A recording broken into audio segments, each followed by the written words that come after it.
Amigos queridos, que alegria, Senhor, estarmos reunidos em Seu nome, entre amigos tão queridos ao nosso coração. Sentir a suavidade deste momento, as primeiras horas da manhã desse dia,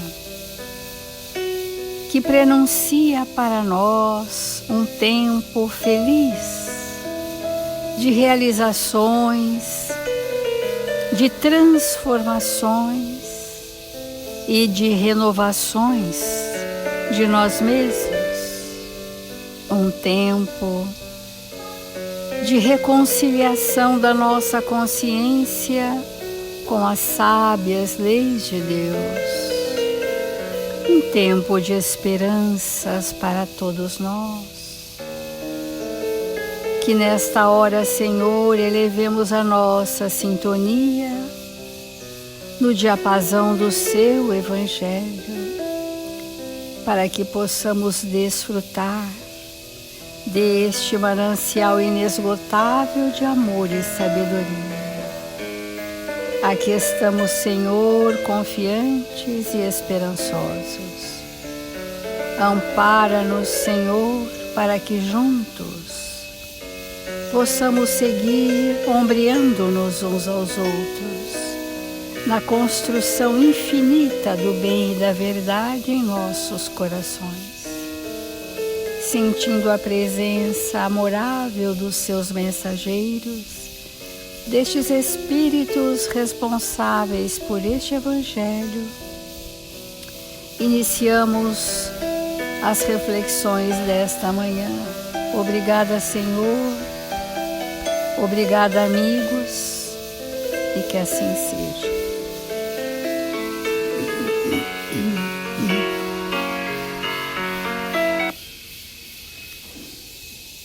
Do Evangelho segundo o Espiritismo, o capítulo Buscai e Achareis. E hoje nós estamos entrando nesse novo item do capítulo, que é Observai os pássaros do céu. Essa alegoria de Jesus, ela é muito significativa e vamos procurar compreender na essência o que esse pensamento de Jesus traduz para nós, que diz assim: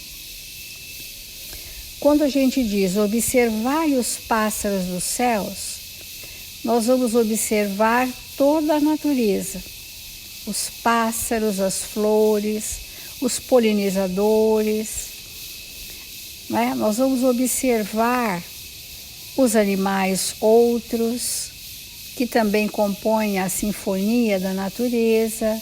Nós vamos observar.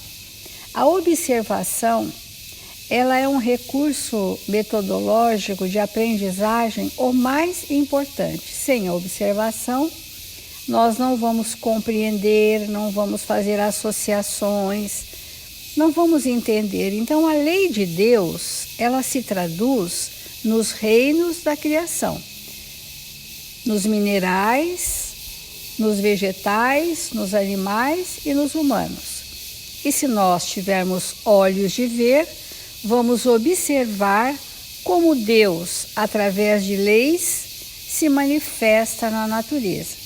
Essa é a ideia desse item. Então, ainda pelas nossas dificuldades íntimas, não observamos os modelos divinos que estão nos reinos da criação de Deus.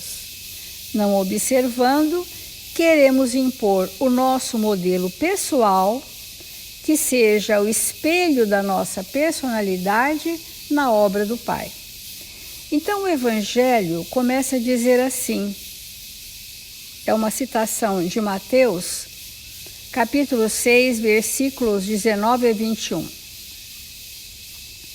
Não ajunteis tesouros na terra, onde a ferrugem e os vermes os corroem, onde os ladrões os desenterram e roubam, mas formai tesouros no céu, onde nem a ferrugem, nem os vermes os corroem. Porque onde está o vosso tesouro, aí também está o vosso coração. É uma passagem extraordinariamente conhecida e que não tem a ver com a questão do status financeiro de uma pessoa, do que a humanidade convencionou chamar de ricos e pobres. Tem a ver com não identificarmos as nossas necessidades, o que nos é necessário e o que nos é suficiente. É sobre isto. Não identificando o que nos é necessário, o que nos é suficiente, não identificando, criamos as aflições terrenas, as inquietações íntimas de buscar sorver de coisas efêmeras que a ferrugem e os vermes corroem, do que de coisas perenes que são sentimentos nobres, que são os verdadeiros patrimônios do espírito. Então, nós estamos nesse momento da humanidade, né? A humanidade já está nesse momento há muito tempo, de uma certa voracidade, que é uma insaciedade próprio da ganância. Isso vale para as pessoas de todas as classes sociais, de todos os níveis socioeconômicos, porque não é da situação externa, é o que ela faz da vida dela nesta voracidade para preencher algo que não é de natureza material, é de natureza afetiva, é de natureza espiritual, é de natureza de experiências evolutivas, mas desconhecendo esses princípios, a pessoa se lança vorazmente às coisas do mundo. E essas coisas do mundo não são efetivas, se desmancham, se estragam, se esvaem. E o vazio existencial permanecerá, porque este anseio do espírito está relacionado a necessidades profundas. E não entendendo assim, buscamos nas coisas materiais do mundo aquilo que não sacia o nosso espírito. Observai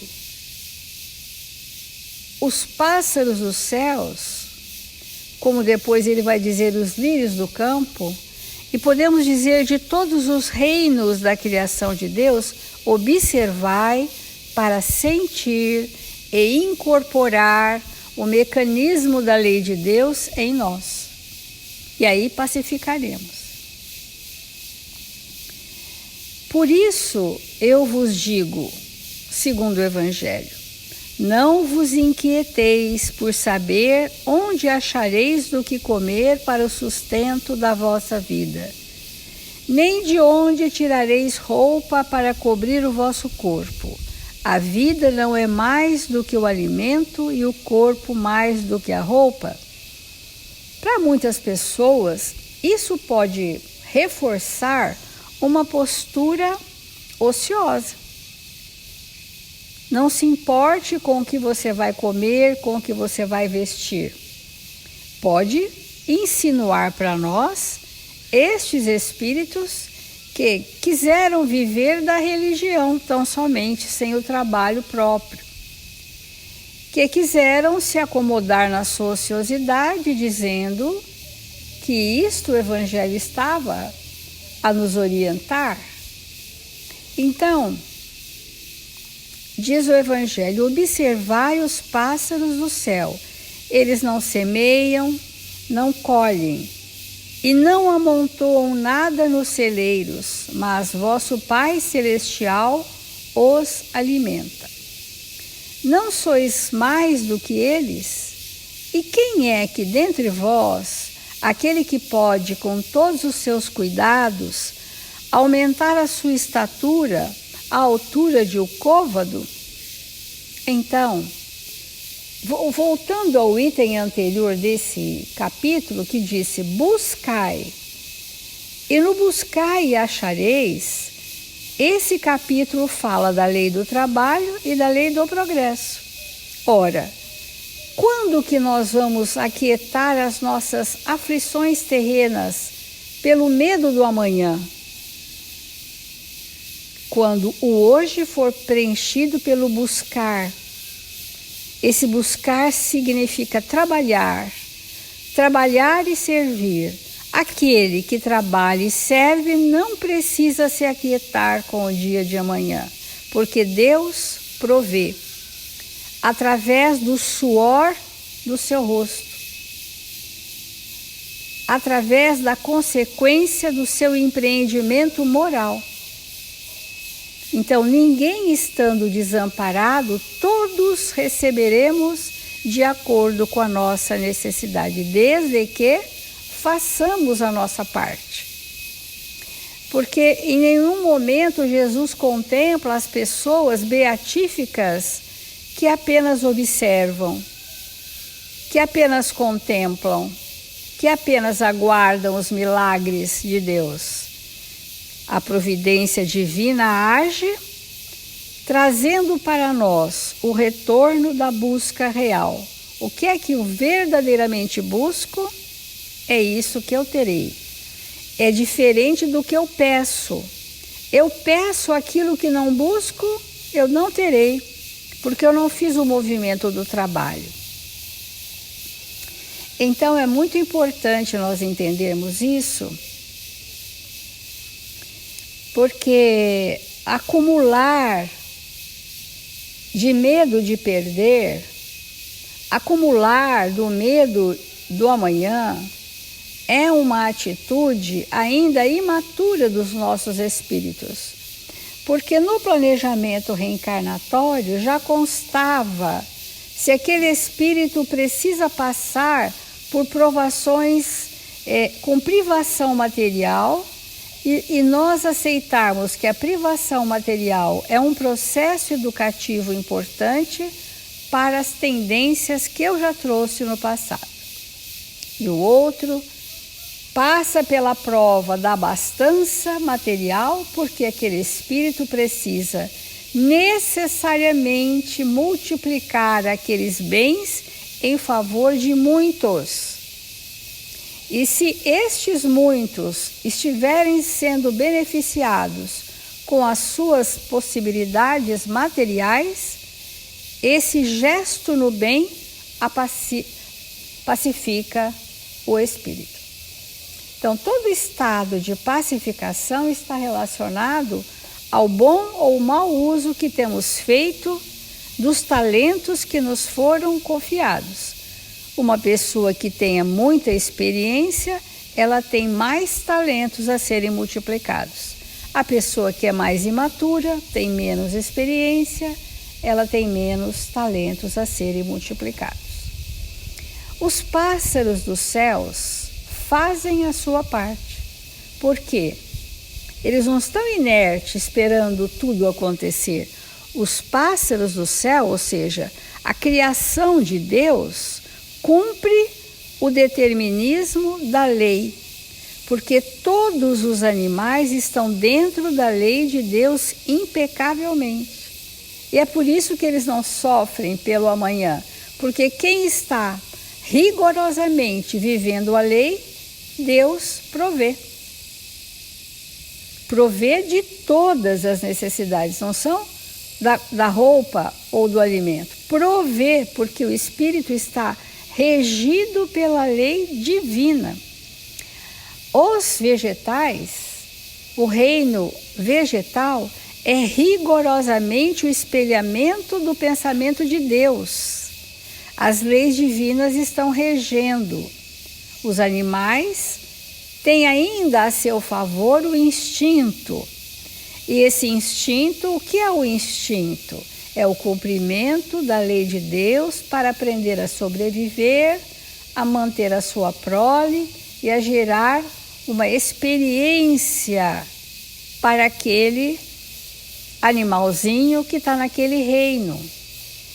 Olha que maravilha entender que os pássaros dos céus, como os lírios do campo, recebem tudo da providência divina porque estão regidos pela lei de Deus.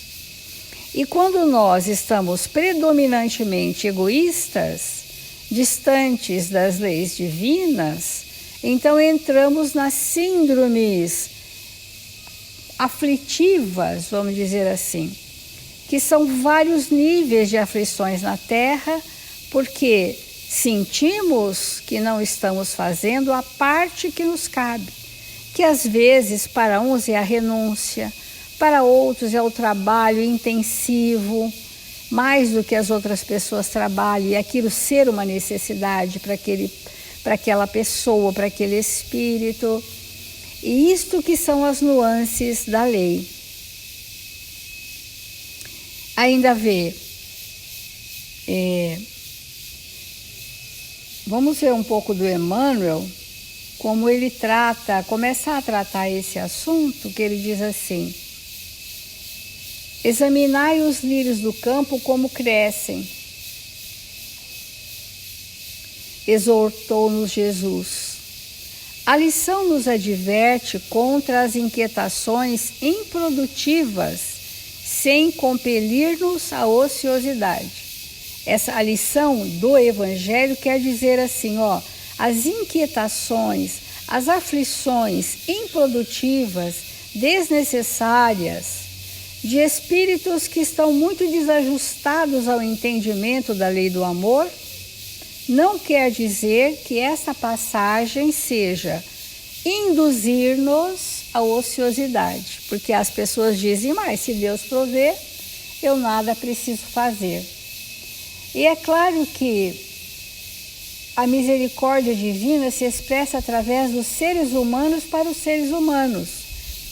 E por compaixão, nós, os seres humanos, vamos levar aos nossos irmãos na ociosidade algo da sua sobrevivência, porque faz parte da minha evolução, da nossa evolução. E então diz assim: os lírios, para se evidenciarem quais se revelam, não se afligem, e nem ceifam, nem colhem. No entanto, esforçam-se com paciência desde a germinação no próprio desenvolvimento. Qual a parte que os lírios estão fazendo? Poderia ser o trigo, poderia ser outra planta. Qual é a parte da lei de Deus que eles estão cumprindo para receber da providência? Só o fato da germinação é um processo de vida que requer daquele princípio inteligente uma luta imensa para a sua germinação. Depois uma outra luta imensa para que aquele vegetal se desenvolva. E uma interação complexa com a natureza para que aquela flor venha trazer as sementes. Então, este é o princípio da lei, que ele está vivendo pacificamente a lei de Deus. E, portanto, tudo lhe acontecerá de melhor.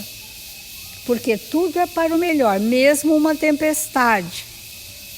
Mesmo a tempestade que vem derrubar o esforço daquele vegetal para ter crescido, porque a tempestade faz parte da lei de transformação, a lei de destruição e de renovação. E tudo isso está dentro da lei. Então, os lírios, aqui é o simbolismo, né? Ele se esforça desde a germinação, no próprio desenvolvimento, abstendo-se de agitações pela conquista de reservas desnecessárias com receio do futuro, por acreditarem instintivamente nos suprimentos da vida. Vamos fazer uma pausa para trazer para o nosso dia a dia. É um contingente, amigos, enorme de pessoas que sofrem pelo medo do amanhã. Sofrem e querem acumular coisas de medo do amanhã. Muitas dessas pessoas entram no limite das síndromes do pânico. E quando nós estamos com medo do amanhã, por certo estamos presos no ontem. Estamos presos na nossa anterioridade, onde aqueles traumas difíceis não foram ainda resolvidos e nós ficamos paralisados na anterioridade e o presente se torna vazio de construções verdadeiras. E se o presente está vazio de construções, ele só pode ter medo do amanhã, porque o que é o amanhã? A exata consequência do momento atual que eu vivo. O que vai ser da minha vida daqui 10 dias ou 10 anos? A consequência do que eu estiver fazendo no presente. Estas síndromes aflitivas, que hoje se multiplicam no planeta Terra, elas estão relacionadas ao espírito não viver o hoje, não viver o aqui e agora. Ou ele está preso no passado, ou tem a expectativa do que há de ser no futuro. E aí, se eu também estivesse nessa condição, eu teria muito medo. E precisamos ter, viu, amigos? Precisamos ter. Porque se o meu presente eu nada faço, o que será do meu futuro? É atemorizante. É atemorizante. Então, vamos acordar. Vamos acordar para o aqui e agora. Faça cada coisa no seu tempo com a intensidade máxima das suas forças intelectuais, físicas, espirituais.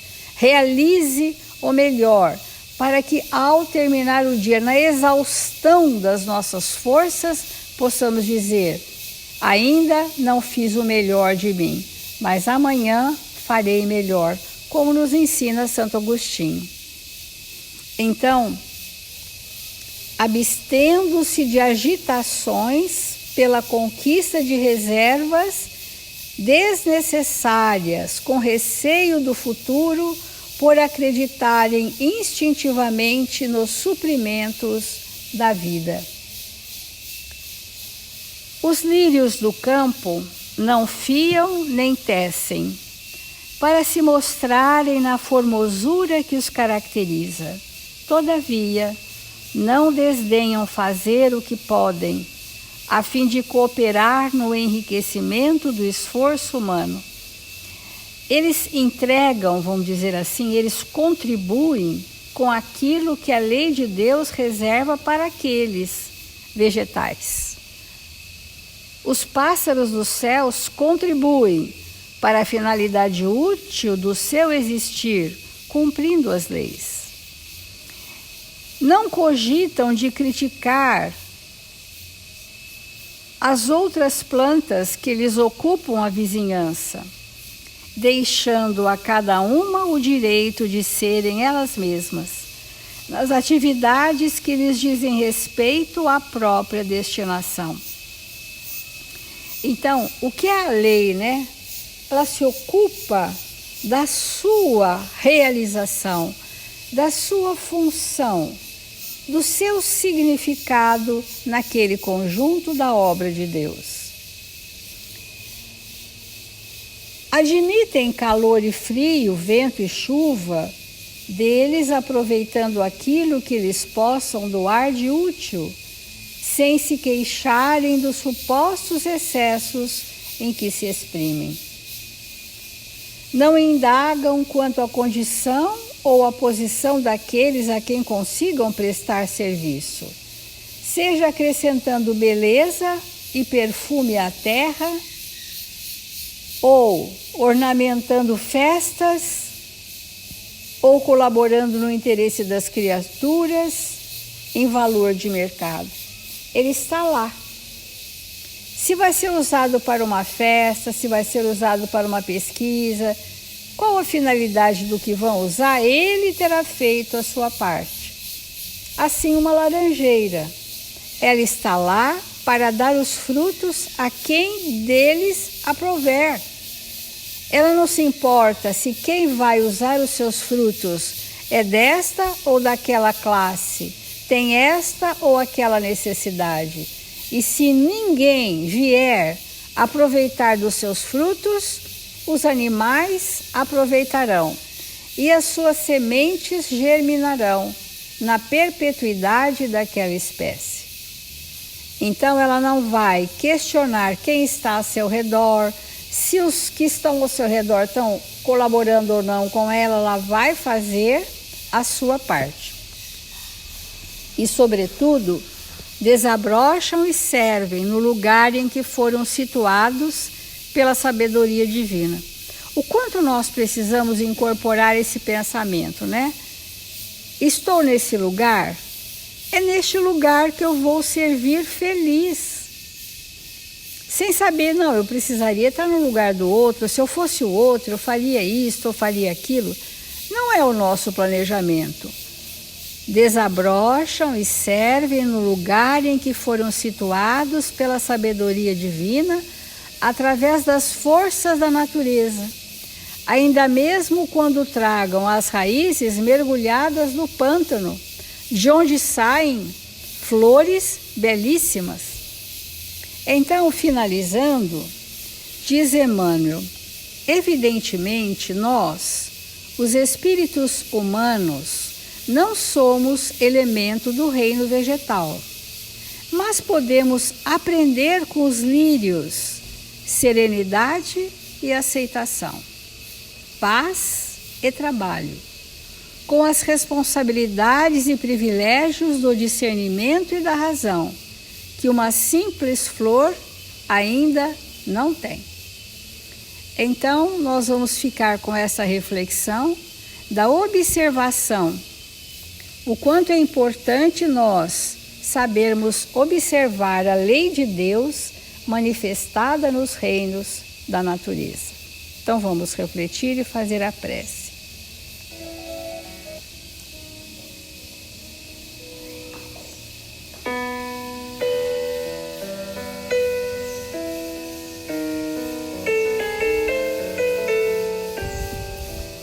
Amado Mestre Jesus, curvados diante da grandeza do seu amor, te agradecemos, Senhor, as sábias lições que ampliam a nossa visão sobre as leis de Deus nos reinos da criação. Que tenhamos olhos de ver, para que a lucidez da verdade possa alargar os nossos horizontes e sentirmos a serenidade do lírio do campo, a aceitação, as lutas que trava para chegar à sua perfeição. Assim como o Senhor, em todos os reinos da criação divina, o espelhamento de Deus se faz manifestado, e que estas leis que nos regem a todos sejam para nós o roteiro divino a nortear os nossos passos rumo ao progresso. Abençoa, Senhor, os nossos irmãos em humanidade, a todos os que sofrem, a todos os que buscam a compaixão e a piedade. Onde quer que haja dor, Senhor, possam haver corações misericordiosos trabalhando e servindo. E que juntos, Mestre amado, possamos somar os nossos sentimentos num feixe de vibrações felizes que se erguem na forma da gratidão, para reverenciar a grandeza do amor de Deus. Assim, amigos queridos, com alegria e paz em nossos corações, encerramos o Evangelho desta manhã. Obrigada, Senhor. Obrigada, amigos, e que assim seja.